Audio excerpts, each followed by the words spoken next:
Kehabisan makanan dan amunisi, pria Inggris menyerah kepada pasukan Rusia.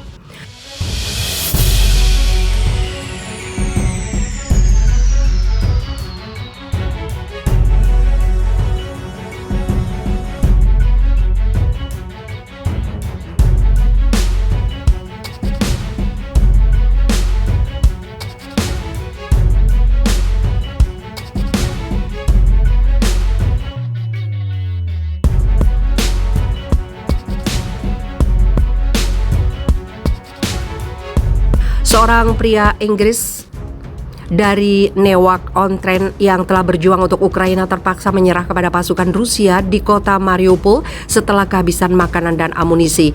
Menurut akun Twitternya yang dikutip oleh The Guardian, Aiden Aslin, mantan pekerja perawatan bergabung dengan marinir Ukraina pada 2018 dan mengambil sumpah untuk membela rakyat Ukraina. Sedangkan The Evening Standard melaporkan bahwa dia adalah anggota Brigade ke-39 Marinir Ukraina. Akun tersebut saat ini dijalankan oleh seorang teman Aslin ketika dia berada di Ukraina, lapor The Guardian.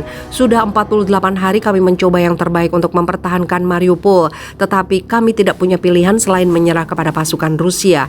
Akun Aslin mentweet pada hari Selasa menyampaikan pesan dari pejuang. Kami tidak punya makanan dan amunisi, sangat menyenangkan semuanya.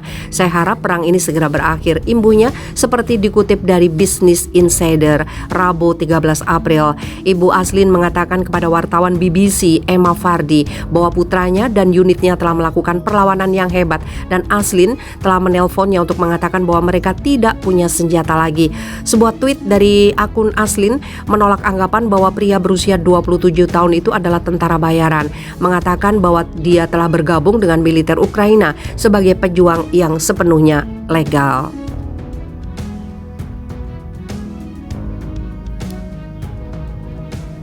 Mercenary, tentara bayaran, sebuah kata yang coba dilampirkan oleh para idiot kepadanya, memiliki arti hukum yang jelas, tulis akun tersebut.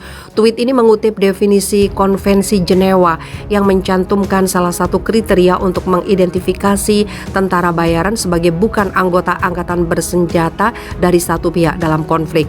Menurut media pemerintah Rusia TASS, Rusia telah menyatakan bahwa tentara bayaran asing yang bertempur di Ukraina tidak akan diperlakukan sebagai tawaran perang di bawah hukum internasional. Paling-paling mereka bisa dituntut sebagai penjahat, kata juru bicara Kementerian Pertahanan Rusia Igor Konazenkov, seperti dikutip TASS.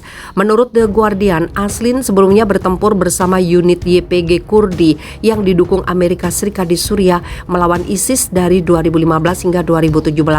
Mariupol, kota di selatan Ukraina, telah dikepung selama lebih dari 40 hari dengan sebagian besar kota telah jatuh ke tangan separatis yang didukung Rusia atau pasukan Kremlin. Wali kota Mariupol, Vadim Boyzenko, memperkirakan bahwa 90% infrastruktur kota itu telah hancur dan sedikitnya 10.000 warga sipil tewas akibat pertempuran tersebut.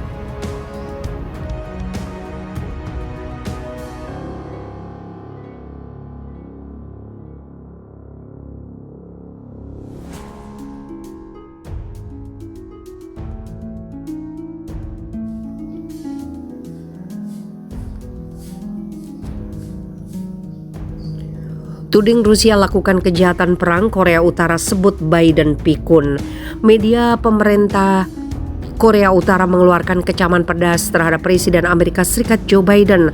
Korea Utara mencela Biden dengan menyebutnya pikun dan mengalami masalah dalam kemampuan intelektualnya. Dalam artikelnya, KCNA mengatakan sanksi Amerika Serikat terhadap Rusia akan menjadi bumerang dengan Washington, akan menjadi pecundang terakhir di panggung dunia. Dengan menuduh Rusia melakukan kejahatan perang di Ukraina, Amerika Serikat berusaha mencemarkan nama baik Rusia dan mencapai keruntuhan rezimnya, bunyi artikel tersebut. Ini mengingatkan salah satu dari pihak yang bersalah yang mengajukan gugatan terlebih dahulu, sambung artikel itu. Sebelum menuduh Amerika Serikat melakukan pembunuhan tanpa ampun terhadap jutaan warga sipil tidak berdosa di Afghanistan, Irak, dan Yugoslavia, seperti dilansir dari Russia Today. Baru-baru ini, Kiev dan pendukung baratnya telah melontarkan tuduhan kejahatan perang terhadap Rusia ketika mereka menuduh pasukan Moskow telah membunuh sejumlah warga sipil di kota Bucha. Moskow dengan keras keras membantah tuduhan itu, mengklaim bahwa bukti itu dimanipulasi oleh Ukraina sebagai bagian dari kampanye propaganda. Kremlin telah meminta penyelidikan PBB atas insiden tersebut.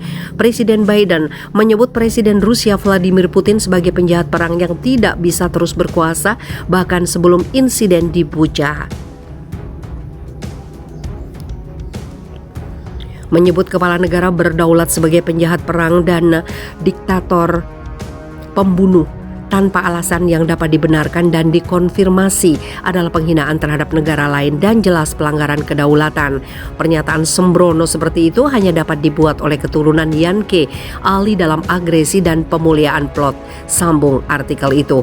Mungkin masalah itu karena dia membaca naskah yang sudah disiapkan para pembantunya sebelumnya. Jika tidak, kesimpulannya bisa jadi ada masalah dalam kemampuan intelektualnya dan bahwa ucapannya yang sembrono itu hanya menunjukkan kecerobohan seorang lelaki tua dalam kepikunannya.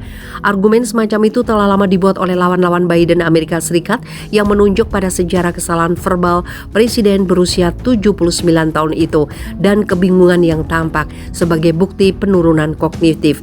Sepertinya suram masa depan Amerika Serikat dengan orang yang begitu lemah dalam kekuasaan, lanjut artikel itu. Artikel itu selanjutnya mengklaim bahwa sanksi Amerika Serikat terhadap Rusia hanya akan merugikan Amerika Serikat. Para komentator di Amerika Serikat dan Eropa telah menyuarakan keprihatinan yang sama di tengah rekor harga energi yang tinggi dan tingkat inflasi yang tinggi selama beberapa dekade di kedua wilayah. Pejabat dan menulis Korea Utara memiliki sejarah panjang menyerang Presiden Amerika Serikat sebelum Biden dengan Donald Trump, sebelumnya disebut Dotad, Barack Obama, monyet hitam jahat, dan George W. Bush, pria setengah matang dan Filistin. Kebijakan Amerika Serikat untuk memberikan sanksi kepada musuh asing yang selalu menjadi sasaran kritik dari Pyongyang. Korea Utara sendiri telah banyak mendapat sanksi dari Amerika Serikat, Uni Eropa dan PBB, terutama atas program nuklirnya.